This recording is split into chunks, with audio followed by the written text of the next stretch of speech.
So as all of you know by now, the other day on October 7th, Hamas did a terror attack inside Israel and targeted civilians left and right.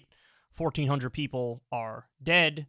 And the head of Hamas, or excuse me, a spokesperson for Hamas, I should say, sat down for an interview with BBC to talk about that. Now, of course, in the wake of that Hamas terror attack, Israel has responded with terrorism of their own, purposefully targeting civilians in Gaza, cutting off food, fuel, and power to over 2 million people, killing, as of right now, over 8,000 people, including thousands of children. So it's a really horrific situation all the way around. And what happened in this interview is, frankly, astonishing. So this is in Mediaite. Quote, "I want to stop. Hamas spokesperson flees BBC interview when confronted on mass killing of civilians in their homes." All right, let's watch. There was no command to kill any civilians. It was a military operation. It was directed for military purposes, for the military sites. So hundreds of civilians were killed. And for the military soldiers who imposed sanctions and collective punishment against our people. And I think from the first moment we declared that. So it's true that they're doing that Israel's doing collective punishment against Gazans, but of course the counterpoint is, well, you guys did collective punishment against all Israelis, including women and children. So, you're not the best person to be making that case when you believe in collective punishment. So now, it's not as convincing when you're crying about collective punishment impacting Palestinians. Now, let me be clear. I'm against collective punishment in both instances, but, it rings very hollow when they did collective punishment on the other side. All right, let's continue.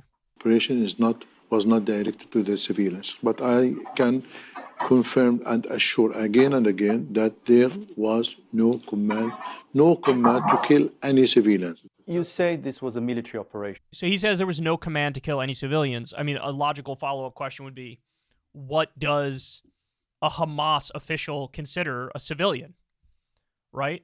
So if you ask me, I would say IDF, of course, they're not civilians. They're military, and in many instances, they help enforce illegal, ultra-Orthodox settlers taking land.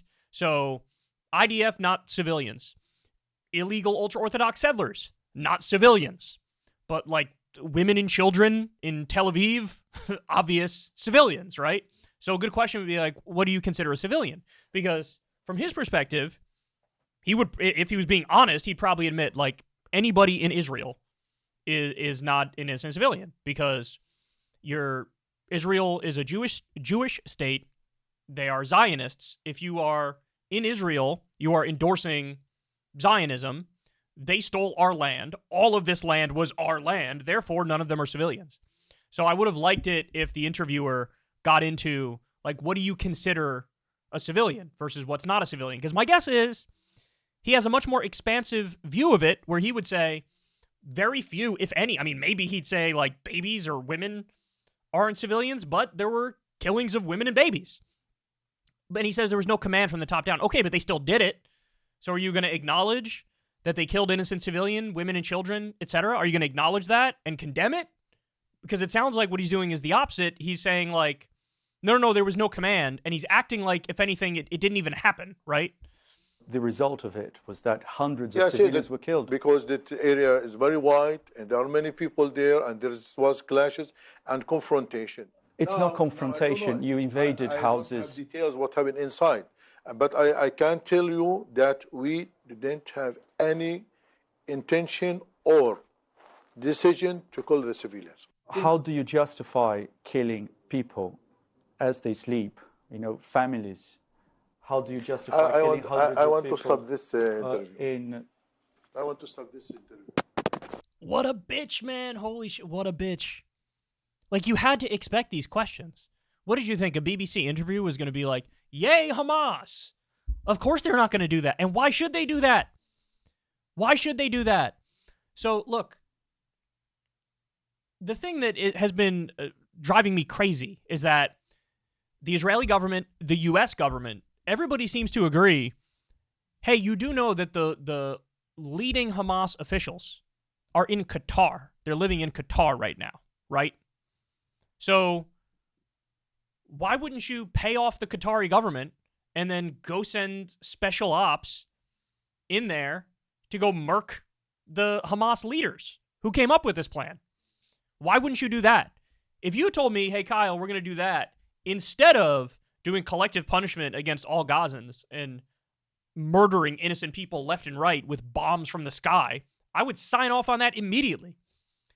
Give me 7 casualties who are top Hamas officials after paying off the Qatari government and sending in special ops to murk them. Give me that over the 8,000 people dead in Gaza, including thousands of children, 62% women and children, only 13 Hamas officials verified dead as of last week. I don't know if that number's gone up or not, but, minimum 90% civilian death rate.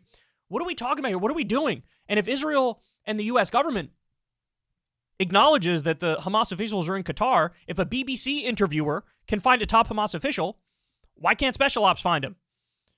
Like, what are we talking about here? So, I mean, look, that's the issue, right? Is that Hamas bought into the logic of collective punishment on their own, and they think all Israelis are guilty. So, in an honest moment, he might say, I really don't think any of them are civilians. Maybe you can get him to say women or children, but okay, you killed women and children. So clearly he doesn't think anybody there is a civilian.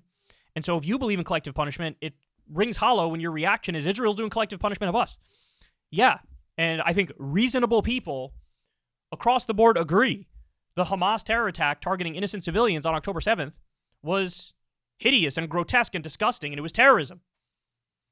And also, Israel's response, massacring civilians on purpose in Gaza, is also disgusting.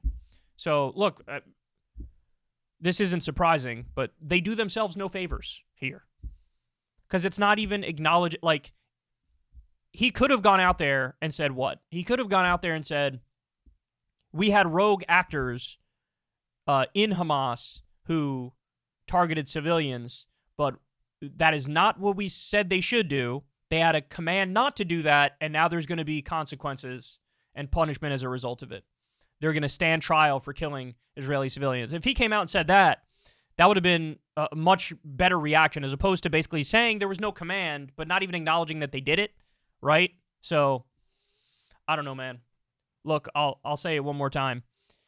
If we know that Hamas leaders are in Qatar, why wouldn't Israel pay off the government of Qatar and then go murk the Hamas leaders and leave the people of Gaza alone? And I think the answer is because they want to do collective punishment. They want to ethnically cleanse Gaza. And now Netanyahu's out there giving deeply religious justifications, citing the Bible, genocidal parts of the Bible, to say this is why we have to do this. So this is a mess all around. But, man, this Hamas spokesperson is just as dumb as you would expect him to be. Right? Like, would you not expect questions about your group massacring civilians all over Israel? And by the way, just to be clear, let me be clear about this, because some people might have fallen for this. There was a fake news post on social media that was blowing up where they claimed, oh, Israel was lying about what Hamas did, and they actually did only target military infrastructure and non-civilians. That is not true.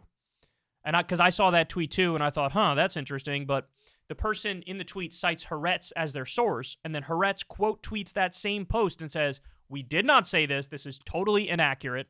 They're misstating a number of things here, so don't believe this. Don't fall for this. And so I just want everybody to understand the guy is totally wrong and lying, right?